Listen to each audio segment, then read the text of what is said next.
Welcome. This is Kushalta Ke Kadam. We are really looking at one of the key issues that I think India as a country is going to face, which is how do you get more and more women into the workforce? If you take a look at the rankings, India is fairly low down. I think something like 121st out of the countries of the world when it comes to the involvement of women in the workforce. And naturally, as we go forward to end gender disparities, to improve the social status of women across the board, the best thing to do is to get more and more women into the workforce. And that's really what we're going to discuss today. What's the best way to assist that? Joining us, of course, Siraj Sriram, advisor Usha International, one of our partners in this in Kushalta Ke Kadam. Jayant Krishna, Executive Director and Chief Operating Officer of the National Skill Development Corporation, which is an organization, of course, essential for all that we are talking about. Lalita Kumaramangalam is a former chairperson of the National Commission for Women, member of the Bharatiya Janata Party. It's great to have you with us. One of the things that we're going to be talking about is how can women across the board, including in rural areas, be given skills in new areas like the fashion industry. So joining us for that is Nikhil Mehra, who's of course part of Shantanu and Nikhil. So it's a pleasure to have you with us. Also a pleasure to have joining us from Goa, Wendell Rodrigues, somebody else who needs very little introduction. Both of you can perhaps tell us how it can be taken forward.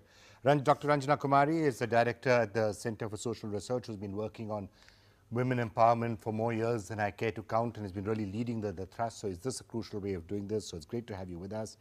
And finally, Dr. Sumayo is Executive Director at Usha International, been very closely working with Selai Kids School, which is one of the case studies that we need to look at. Women empowerment, getting them into the workforce and giving them the skills to enable them to do it. Is that the key? Yes, it is, along with education. You need to have a minimum level of education to be able to succeed at anything in life because it trains you to focus on things and learn more. Why women need to enter the workforce is so that they are able to prove that yes, they are also capable of financially contributing to their families. And once women start earning, their status in the family and their ability to negotiate whatever decisions that may be taken, to begin with perhaps minor, smaller decisions, but eventually it becomes larger. That is what is very, very essential to them. There are other issues also that go into it, but economic empowerment has to be partly financial empowerment also. Only if you have an income coming in, there's financial inclusion and empowerment start taking place. It's not the be all and end all, but it is the beginning. So, Ranjana, let's get you in on this. We keep talking about women empowerment, but no matter how much we talk about it, no matter how many studio discussions you do, no matter how many candle marches we have and saying it's really important for women empowerment, at the end of the day, she seems to be saying if the women are the bread earners and have that status is one of the best ways to do it. Would you agree? Yes, certainly. The worry at the moment you very nicely stated that 10% women have gone out of the workforce actually in India. That is the status in terms of work participation rate. So bring them back into dropped, you are saying? Yes, they are and dropped. Why do you They've think gone it's out dropped? of the formal because workforce. yes, that's the formal work participation rate where last decade has seen 10% women going out of the workforce. So that's one reason that we should bring them and shift the whole focus to also skilling and also self-employment. You know, to some extent, micro enterprise, smaller initiatives which can really bring economic empowerment. Because the other story also is that when women are economically empowered, their social status goes up. Train her into, as Lalita very rightly said, education, you know, because that brings the confidence level to be able to do whatever activity that you do better. Okay. Mr. Sriram, that's been part of what we've been discussing. You need to create an ecosystem. You need to make sure that entrepreneurship can be done. And we keep talking about Startup India. This is another aspect of it, micro-employment, enable them to do something in their own homes, which potentially can become an enterprise. Well, that's it. That's what we've been doing. Now, we happen to have a product in Usha, sewing machines, which if employed by women and they're trained and skilled, can increase the family income by as much as 25, 30, 50 or 100%. And that has changed the face of the women we work with. You've got 15,000 schools operating across the country, growing at the rate of about 1,000 a year. And the skills that these ladies are learning, they are over the moon and their social status has grown. And now the idea of Usha is to take them away from, so to say, subsistence earnings to sustainable earnings through a Selai label which can be taken across the world. Okay, we'll see how that actually practically works out. But how difficult are you finding it to get people to say, what is the requirement? How does it typically work? A woman comes and says, okay, I want to start doing something on my own. How difficult is it for her to make that start? Well, Vikram, I think first I'd like to say what challenges we've met through this platform. One is that we've taken training to the doorstep of the woman. We organize training 1 kilometer on an average away from her home. That has helped, and that difficulty we have crossed. The other is that we have translated the syllabus and we train women in vernacular. So that difficulty and that challenge we have crossed. So just to look at this, you're saying that the key is, if you want to take one case study, because the idea is there should be one case study, look at a successful case study and say, okay, now let me see how I can expand that to 500 other areas. So you're saying that the key for you has been do it close to the doorstep. Absolutely. That's one step. And number two, do it in the vernacular language. Vernacular language, otherwise it does not really work. She's right. Okay. So it doesn't work. Vernacular has to be. Vernacular has to be. You agree with that, vernacular? Absolutely, yes. Okay, let me just turn to you and again try and broaden this. What are the key issues and challenges that you're finding when it comes to skill development? See, one is, mobilization of women has always been an issue. If you look at, since inception of NSDC, we have trained about 1.6 crore people, youth largely, we would have loved if the number, 50% of it would have, were women, girls and women, But 40% of this have been women. Not only that, among all the women who have been placed either through wage employment or self-employment, 40% of them have also been women, But there's a very encouraging trend we have seen under... Sorry, can I just interrupt you? I think that's an interesting statistic. You're saying that the people, that of the total number of people coming to NSDC, 60% are men and 40% are women. Yeah, absolutely. Yeah. And the same ratio... So there is a disparity, but it's not as many as some might have feared. Yeah, so there is a disparity if you look at our data from inception of NSTC, which is almost 9 years ago. But if you look at the recent year, the current year, the year which just went by, and the flagship scheme of the country, which is called the Pradhan Mantri Kaushal Vikas Yojana, which is country's solution to this problem that who pays for skilling for people from the bottom of the pyramid. You'll be amazed, for the first time we have crossed the magical barrier of 50%. 51% of all enrollments that have happened there are women, You encouraged by that?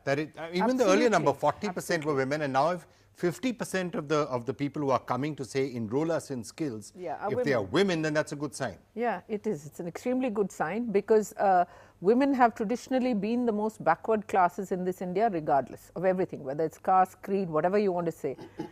Women have been the most backward citizens of India, free India also, post 1947. And you will also find that the desire for women to change their lives seems to be now on the upsurge, and it's there in the smallest of towns and villages. It's not merely restricted to urban India. Women are already major contributors to the economy. They are just not counted. Almost 80%, in fact, a little over 80% of informal labor, which is agriculture, fisheries, all of that, construction work, etc., are done by women. It's just that they don't own assets. Only 2 to 3% of women in this country own assets, and now the access to finance is slowly increasing. It's much better in the south than in the north. There are many disparities, but along with it, where education levels and awareness and training is being given, you find that aspirational India is sort of skewing more towards women than men. Okay. In the fashion industry, perhaps one of the area where potentially a large number of women can find, skilling, can find enhancement, can find employment. You're mentioning some of the others. How big do you think it can be? And even today, a large proportion of the supply chain out there would be in the hands of women, right? Women, especially in Goa, make a better workforce than the men. And over 25 years, I've noticed that I can depend on the women more than I can depend on the men because of various factors that are coming into play. The women in Goa have already reached a certain education level. The other thing is, the reason why I got in touch with Usha Silai School was, I found that it is very important to work with a formula like Usha Silai because it wasn't really educating just one woman. Yes, there was a core woman that I went to and taught a couple of core women, but I knew that I was not teaching those women exclusively because it was going to have a social ripple effect. They in turn were going to teach other women, other young girls in their village. They got social respect because they were suddenly gone from being maybe a widowed person or somebody with a drunken husband. They suddenly got this respect of being called a teacher, and then she suddenly got social respect from everyone in the village and saying, teacher taught me, and those ladies in turn specialized and taught other ladies, and it went on. I think that's some really interesting lessons and tips there as to how actually you can take this forward, and it's a tool not just of economic empowerment but also social empowerment, as you were mentioning. Let me just get your sense, and let's looking at the couple of these case studies from the fashion industry as to how it is possible to extend skilling and employment. Well, to begin with, I come from a background where our mother was the person who initiated Shantanu and me to get into the business of women's wear. She developed her skill in many businesses much before we got into fashion, and she has always inspired us. In fact, today the entire workforce that runs the business front end is run by women. So it's quite fascinating to see that menswear is sold by women to men in this country, and we completely depend on them because we have realized, in fact, we realized this long time ago through our mother that their management skills are much better than men, and their ability to save money, to be able to give a consciously correct decision for them without fleecing anyone is paramount. In fact, in the back end also, as far as skill development is concerned, in our own factories, we have women running departments of production. We have women running departments of hand stitching when it comes to turpai. All the little details that help us to finish the product in the perfect manner are run by women. So we are very proud as a company that we continue to see that evolving and running across very well. See, Vikram, we are trying to move away from that mindset that certain job roles are only for women. Yeah. The sooner the country forgets that, these job roles only women can do, or women can do only certain kind of job roles and not the entire gamut of qualification packs, the better. So that's one. So every role, we encourage, including So when you're skilling, you're sector. saying this is a skill that we are teaching, Right. and we are not really, whether it's a male or a female doing it doesn't matter. It doesn't it's matter. equal skilling. And let me add, drawing whatever I have seen in the fashion world, it's important that, when we teach sewing skills, we also integrate them with the entire value chain. Because that's how they'll be able to earn more if they're designers, where, the price points are higher, then obviously their wages also go up and so on and so forth, rather than if they're left to fend for themselves. So I think integration with the entire apparel value chain is very, very important. So would you say that the right thing to do is to say, don't try and have any gender roles at all when it comes to employment? I think job market has to be neutral. So whichever person wants to join, if that skill and training is there, then can join whichever occupation, whichever activity or entrepreneurship that men or women want to do. But the problem comes when you come from the socio-cultural background that we come from. So we normally from the ITI days, we have always identified silai kadhai, stitching, unless of course it is connected with industry, as you are giving examples that fashion industry. We are talking about a very large workforce of women. So I think in that case we need to look at the kind of skills which are agriculture based skills, which are small animal husbandry based skills, which are floriculture, many other things, and some modern skills. Otherwise, what we are getting into is all the time this whole idea of some people training some very good hands and trying, because one dose of investment is not enough for a very poor to become skilled. You have to go for many doses of investment and support structure tie-up. So that is something, network. So Mr. Sriram, let me turn to you on that. Now, the support system that somebody would need, what would that be, and what are the sort of challenges that you would therefore face? So you can give them a certain amount of skills. What's the other support systems that typically you have found that they're requiring? Is it financing? Is it family support? Is it something else? Well, family support is certainly part of it. But in our case, in the case of Usha, we are providers of sewing machines, and we've started Silai schools.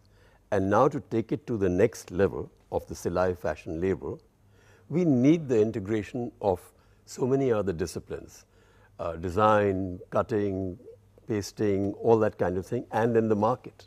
The value chain that he has talked about is very important to bring to bear, because that is when the woman who's doing it from her doorstep can begin to earn real bucks. So you're saying she can be trained in a certain number of skills, but that needs to be combined with other skills that others can come up, and only then does it become an and the community can help provide Backward that. and forward linkages. Backward and forward linkage. Yes. And is that something which you think the private sector should do, or do you think the government should try and get into it? Because there are some states that are partnering. And I think we've got to keep in mind the reality of the remote village where we are doing Yes. this work, and the socio-cultural reality of that village.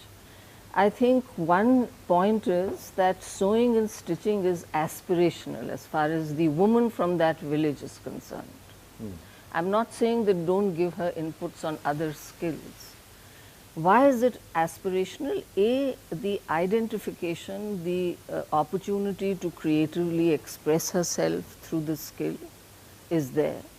Secondly, the woman also aspires, and this is reality, because we've been interacting with these women, to manage her household, to manage her children, and to create the support system. She also has to play a role in it.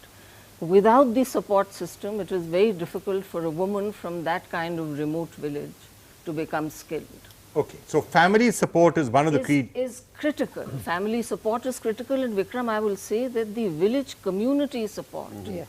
the pradhan, the panchayat, we also have to interact with the pradhans and the panchayat in the village. That support is also very critical. This is ground reality. I think once you empower women, you're giving them a chance to innovate and create, and through innovation comes a community and growth out of the community. So I would think that what is important is to really make some kind of arrangement where you have market linkages, you have credit for women who are skill has to be polished, and wage parity is very important. You know, where government needs to step in is to facilitate women to stay in the workforce. For example, creche. Another thing, nutrition. These are things that people don't look at from the point of view of productivity. Just a quick comment, since there are many stakeholders who have actually soiled their hands for skilling of women, is there anything that Skill India Mission or NSDC could do in terms of, funding your project setup, or taking care of your OPEX under the Pradhan Mantri Kaushal Vikas Yojana, or in any other mechanism? We would love to help that. I'd be very Wow, happy that's to bring a lot of people to you.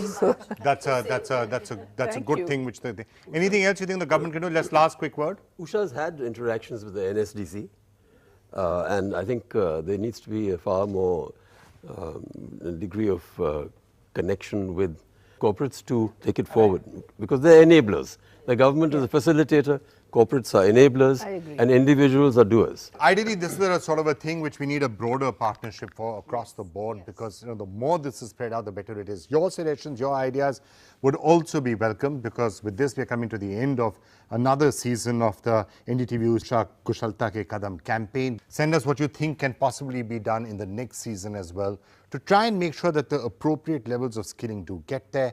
The participation of women in the workforce just continue to rise. They get the skills that they need, and not just their economic, but also their social status rises as a result of that. Thanks a lot for watching. Thank you all so much for having been with us. That's it for now.